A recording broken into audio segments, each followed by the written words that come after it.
agora fica já. Vamos dar início então à nossa aula de hoje, num tema de uma profecia escatológica, né? E aí a gente quer começar a entender os processos daquilo que está sendo já manifesto aí nos nossos dias e que está passando desapercebido, que às vezes, muitas vezes, a própria igreja está à deriva ou está buscando outros temas, né, em busca de outras realidades, outros assuntos, e tem acabado passando por cima dessas... Não está vendo isso acontecer nos dias, no tempo do fim, quando o próprio Jesus nos alerta, fala, quando virdes estas coisas, né, olhar para o alto e aprender, saber que a vossa redenção está próxima, ou seja, que o retorno dele, que a vinda dele está bem perto. Aí ele entra assim, o Pai não deu ninguém a saber o dia e a hora, mas aprove a Deus dar sinais, deixar evidências para que nós venhamos ali, assim, buscando ainda mais aprofundar no conhecer ali, no entender, e aí se preparar, até para que nós mesmos não sejamos pegos de surpresa. Tá, entendeu? Então, e eu vou orar nessa hora para nós começarmos aqui então, pedindo que Deus, no nome de Jesus Cristo, pelo Espírito Santo do Senhor, nos revele, abra o entendimento, nos dê a cada dia mais percepção, que aumente a nossa busca, o desejo de conhecer, de entender, de praticar e de vivenciar aquilo que o Senhor tem para nós, para cumprirmos o propósito para o qual fomos chamados. Por isso nós oramos agradecidos em nome de Jesus e pedimos que o Espírito Santo nos ilumine e nos inspire para compartilhar de toda a revelação, toda a novidade, tudo aquilo que o Senhor tem para nós no dia de hoje. Amém. Então, como eu estava falando já da visão que a gente teve do livro de Jeremias, né, que é aquela carta lá do capítulo 52, ali Deus nos deu uma revelação do tempo dos fins ali na questão do domínio mundial, do domínio político, domínio militar, e que Deus estaria usando uma nação como espada para tratar com as outras nações, ou seja, para que o evangelho pudesse chegar às outras nações, mas que depois de um tempo aí a espada viria contra essa própria nação. E é o que a gente comentou na aula passada, que essa nação agora, ela já chegou a hora, como se diz, chegou a fatura, chegou a conta. E agora a conta vai ter que ser paga, né? Basta olhar e acompanhar aí os sinais, as evidências, porque essa nação ela vai cair mesmo, ela vai declinar do seu poder e outras nações vão ocupar esse espaço. Não tem, vamos dizer assim, não tem outro poder no mundo que vai fazer diferente, porque na verdade isso já é direção do próprio Deus, preparando o terreno, o cenário para um governo do anticristo, até porque o governo do anticristo é realmente aquela proposta assim, ele vai seduzir por uma proposta bem simples. Quem não amou a Cristo, quem não recebeu a Cristo, quem não quer conhecer a Cristo, não quer receber Ele como Senhor, como Salvador e na revelação de Deus, então vai ter o anticristo como uma resposta para que ele possa crer então. Só que aí ele vai crer no engano. Só que para que ele venha crer nesse engano, vai haver algumas coisas aí que não vai andar segundo uma regra assim, o homem é que vai conduzir. Não, Deus conduzindo pela vontade do próprio homem. E aí eu assistindo e lendo também um pouco mais aí sobre os textos, eu fiquei a pesquisar um pouco mais sobre a atualidade e aí fazer um paralelo, para que dentro disso a gente vá então enxergar em que estágio nós estamos aí dessa proposta escatológica aí das profecias dos dias finais, né, do fim dos tempos. E aqui eu vou começar por ela, eu vou pegar hoje aqui, vamos fazer 10, tá? 10 sinais, que é os que estão aqui. 10 sinais que diz para nós, na atualidade, que nós estamos vivendo aquilo que Jesus prescreveu lá como o tempo dos fins. Não quer dizer acabar o mundo, quer dizer o cumprimento do propósito que Cristo estabeleceu. Ele veio para salvar, ele cumpriu o seu propósito, aí ele abre a porta ali para o Evangelho, para que as vidas possam se achegar a ele é o caminho. Aí todos aqueles que creem nele, né, e aí se submetem a Deus e começam a buscá-lo e a entender e conhecê-lo cada vez mais, então esses vão sendo alcançados. Aqueles que não, vão seguir na sua própria história, sua própria vida e vão construindo ali e depois vão se pego, de repente, quando a coisa acontecer, eles vão ser surpreendidos. E aí nós vamos debater junto hoje aqui, então eu quero falar e também ouvir e vocês também poder dizer a mim aquilo que vocês também concordam, entendem ou que vocês já vê. Você quer uma caneta? Tem. O primeiro sinal que já é sabido, que é bem falado de todo mundo, é esse aqui, ó, o renascimento de Israel. Aí você vai lá em Isaías 66, 8, 9, Deus faz uma pergunta, né? Você pode até ver aí se você tiver depois, se você não quiser ver agora, mas marca aí. Eu estou copiando, marcando. Isso. Uma geração para nosso tempo agora, para contagem bíblica, uma geração hoje ela equivale a 70 anos, tá? Então ela tem uma distinção assim diferente. Nos tempos passados uma geração durava mais, era maior. Agora não, pela avaliação e pelo entendimento bíblico, neoteológico, uma geração hoje equivale a mais ou menos 70 anos. Então nós vamos fazer uma avaliação bem rápida, bem superficial aqui, mas que dá para nós entender. Isaías fala, né, no livro de 66, no versículo 8 e 9, fala assim, poderá uma nação nascer em um único dia?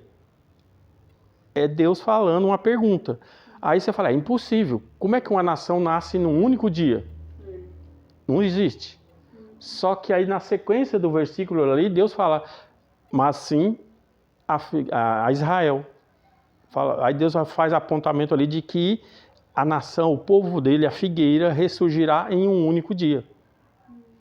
Então você vai lá em Apocalipse, em Isaías, e você vai ver que Deus faz a pergunta e ele já traz, ó, para a realidade humana, não existe. Mas para Deus, Deus estabelece isso como um sinal. Israel foi disperso depois, né, ali, depois de Cristo, nesse período de 2000 anos, ele sofreu várias perseguições até chegar ali nessa era e ele ser expulso pelo mundo todo. Aí as terras de Israel ficaram desocupadas por algum ou outro que ainda permaneceu lá, mas não era mais uma nação. Era uma nação que se esparramou por toda a terra. Os judeus foram perseguidos, o nazismo, coisas assim, e aí então Israel dispersa.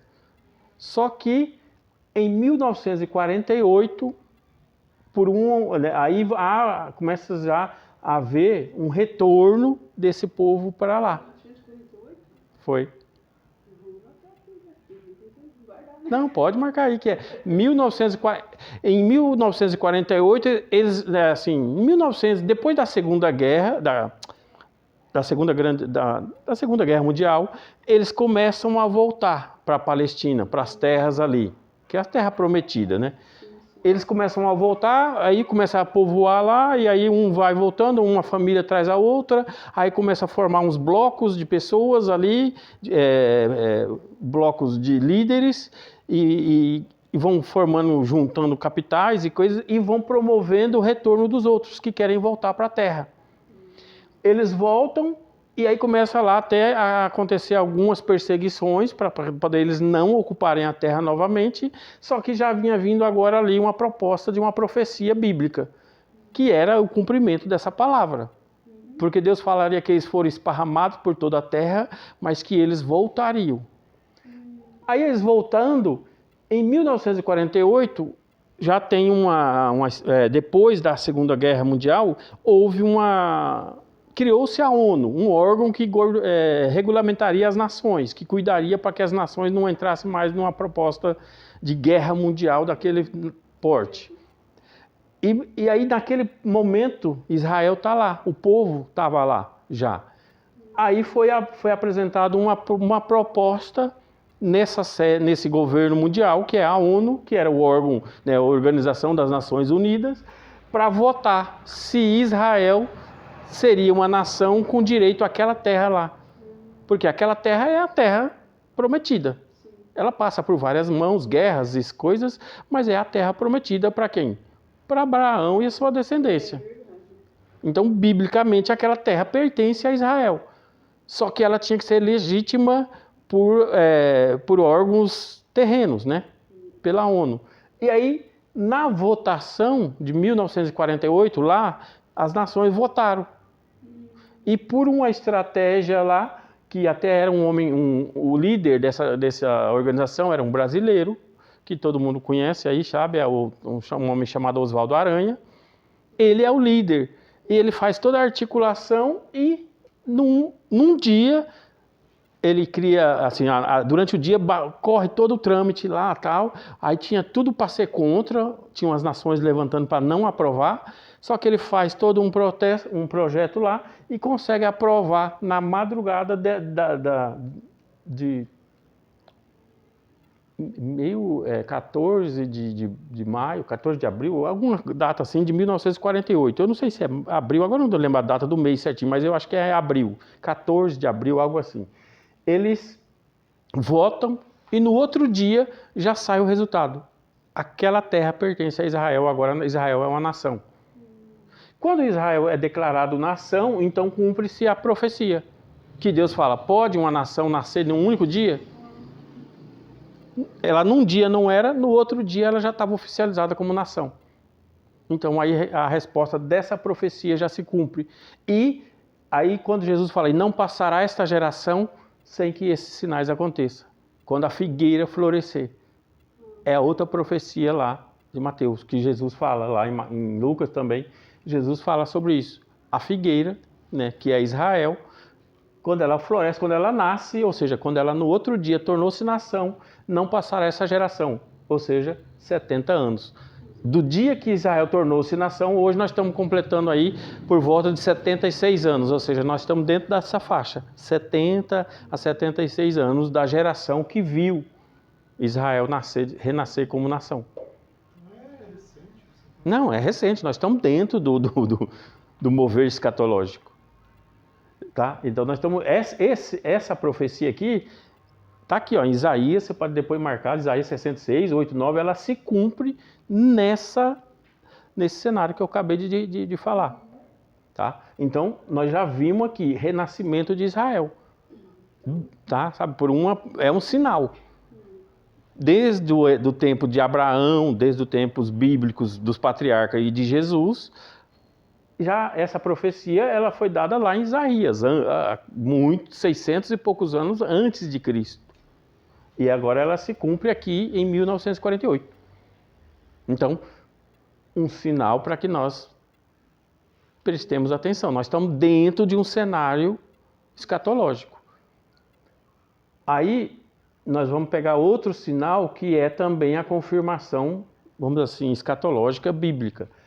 A reconstrução. Esse aqui ficou tranquilo? Ficou claro já? Em 1948, então, é quando eles se ajuntam de novo, né? Isso, quando eles se ajuntam e se formam como nação. Aí tem as guerras que houve logo depois, teve as intervenções ali de Deus, que movendo o favor de Israel, tal, tudo, mas nós não vamos entrar nessa esfera, porque aí já é as guerras bíblicas, aí, as guerras de Israel, que foram a Guerra dos 6 Dias, tal, da Guerra do Yom Kippur, tal, que aí ele já estava como nação. Só que o que me chama a atenção para mim, só para fechar esse tempo aqui, ó, quando nasce uma nação, aí você imagina comigo. Vamos entender vamos pegar só um exemplo bem simples, mas para nós esclarecer, para ficar bem mais claro isso. Uma nação, que nem quando eles saíram do Egito, eles não eram escravos? Eles tinham guerra, armamento pesado, coisas assim para lutar? Qualquer coisa que viesse contra eles, derrotaria. Eles estavam desarmados nessa parte. Eles estavam desarmados, eles saíram como escravos.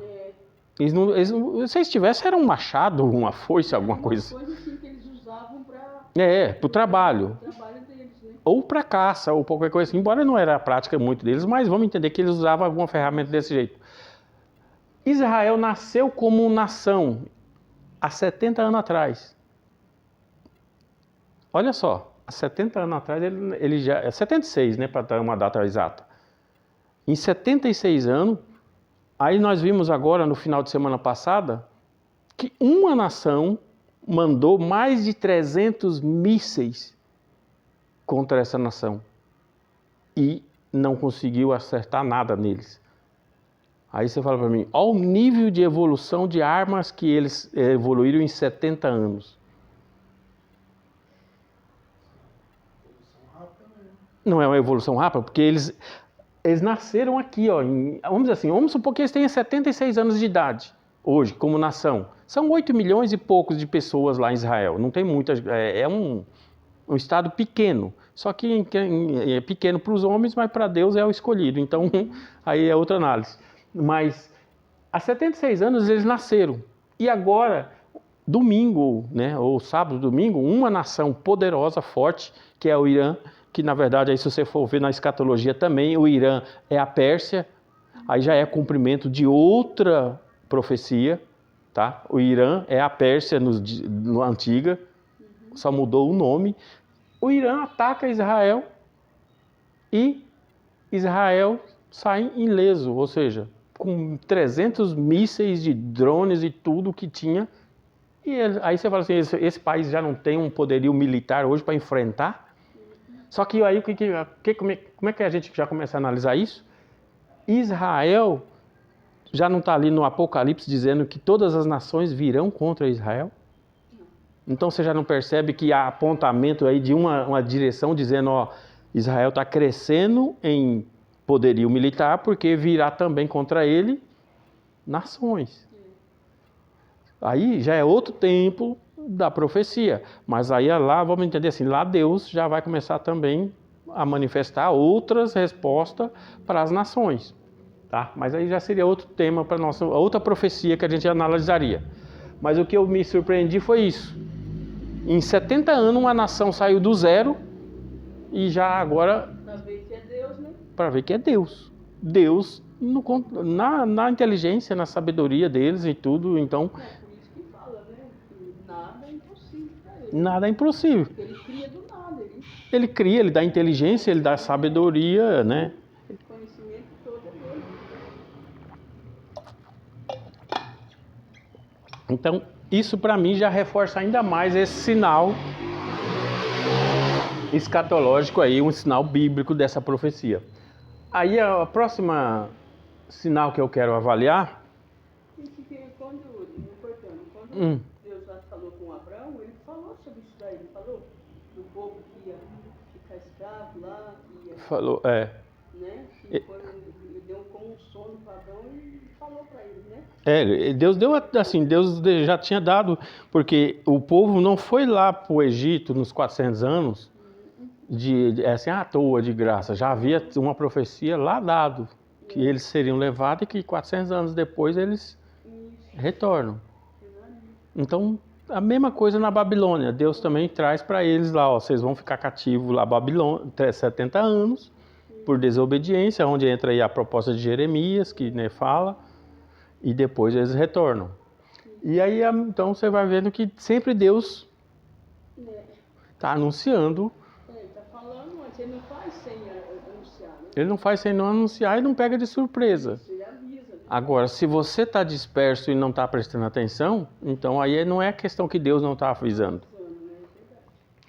A próxima sinal que eu quero avaliar, para nós atentar para também os nossos dias, a reconstrução do templo. Aí nós temos em Mateus 24, no versículo 15 e 22, fala assim, ó, e aí é um alerta que Jesus traz. Quando vocês virem o abominável da desolação sentar no trono para usurpar ser como Deus, então aí você já sabe que os tempos estão próximos. Agora, em Israel existe já um lugar, um órgão chamado Instituto do Templo. Como? Instituto do Templo. É uma organização que eles já construíram todos os elementos para o templo que vai ser reconstruído. E que está tudo pronto. Eles têm o material para reconstruir o templo, e o que eles têm de disposição para fazer é que em 6 meses eles deixam pronto. Aí você fala, mas se a gente não.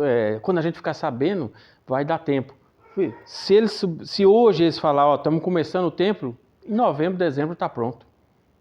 E se o templo estiver pronto, essa palavra aqui já pode ser cumprida. Por quê? Porque essa profecia só vai cumprir depois que o templo estiver pronto.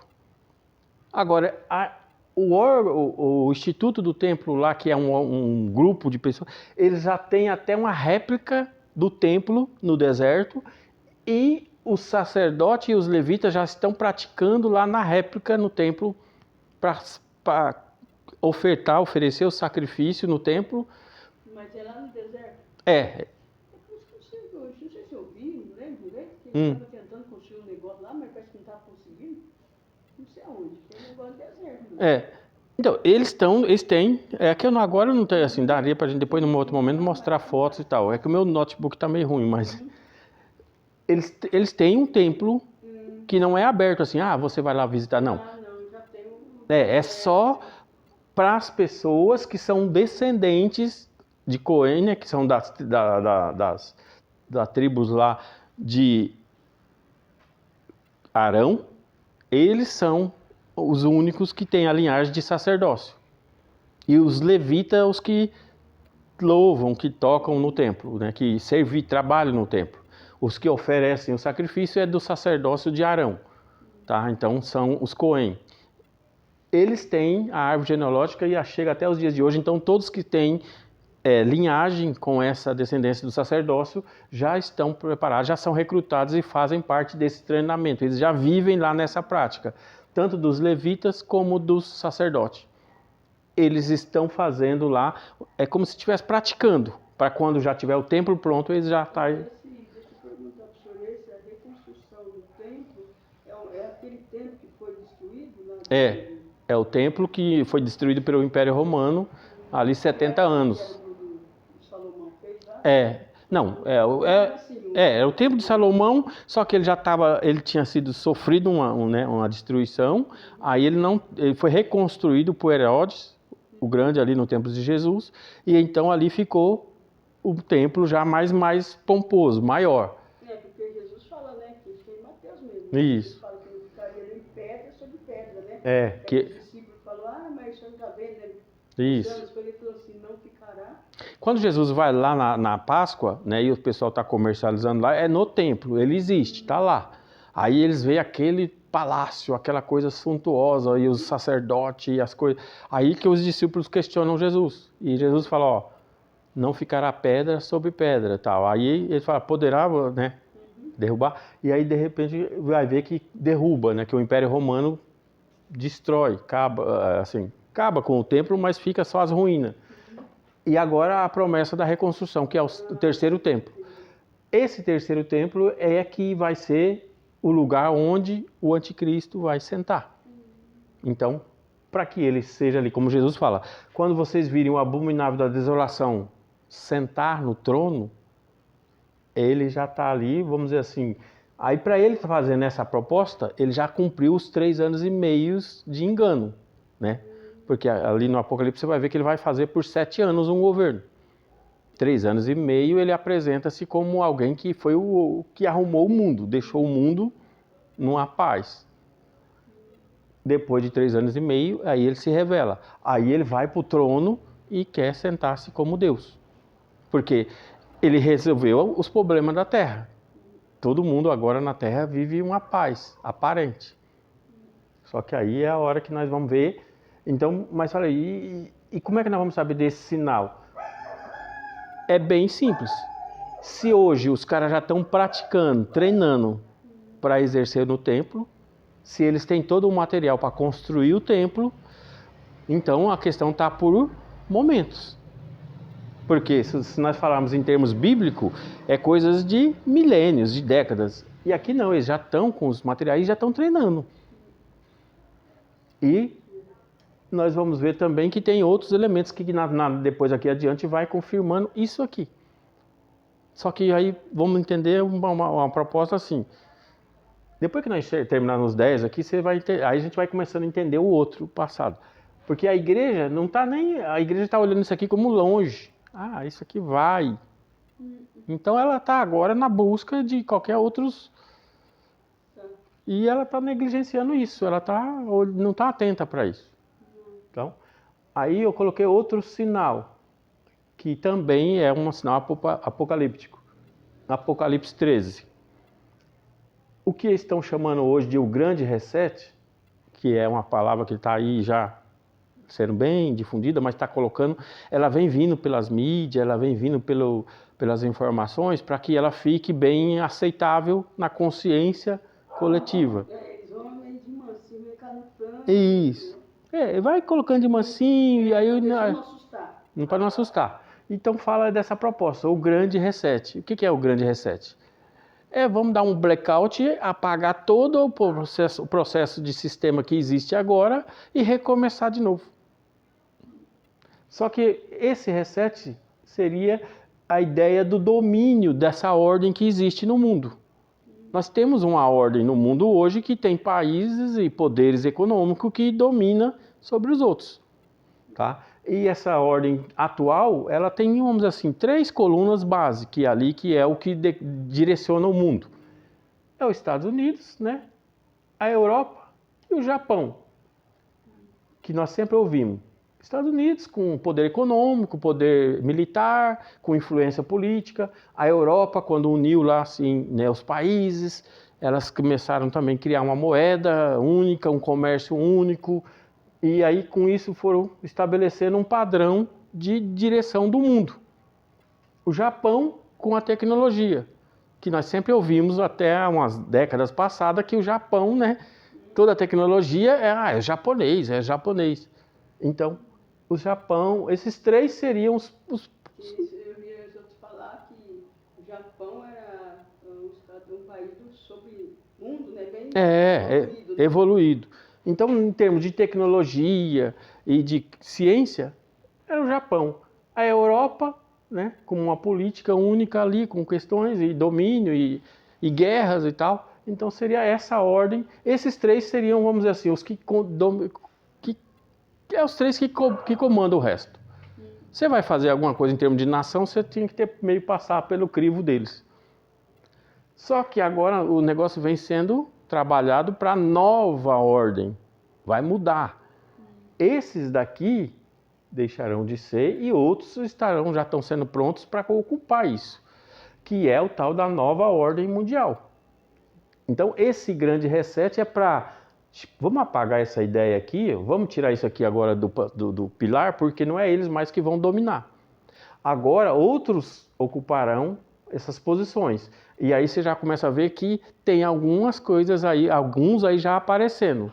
E aí você já poderia falar para mim, em termos de tecnologia, quem que você vê hoje? Arrisca dizer aí. A dona China. Dona China. E a China faz uma referência que eu acho bem muita semelhança.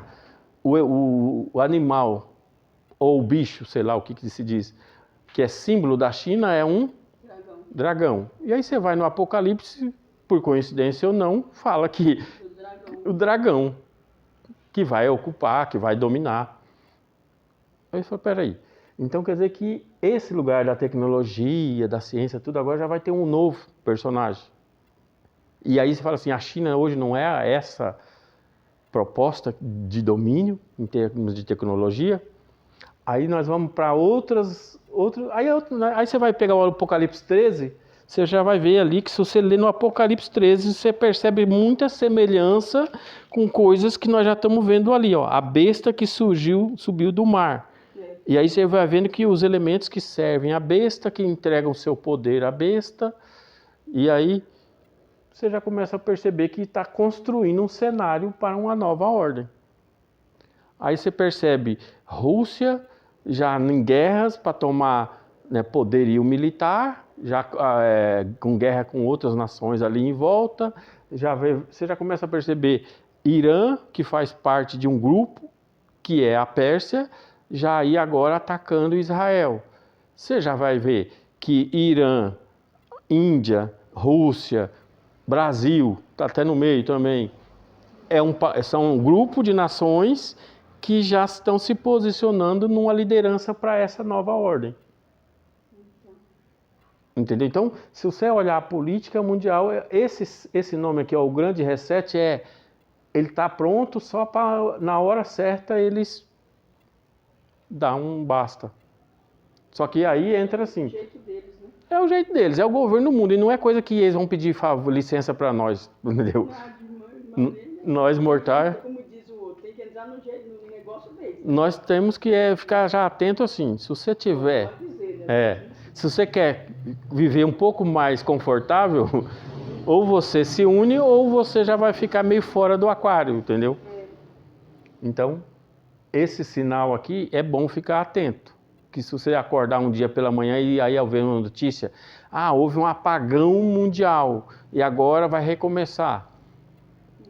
Eu estava olhando alguns noticiários aí, vendo algumas informações e tem coisas que realmente assustam. O senhor lembra, não sei se o senhor lembra, em 1999, que não foi bem apagão, mas foi que era para entrar para 2000.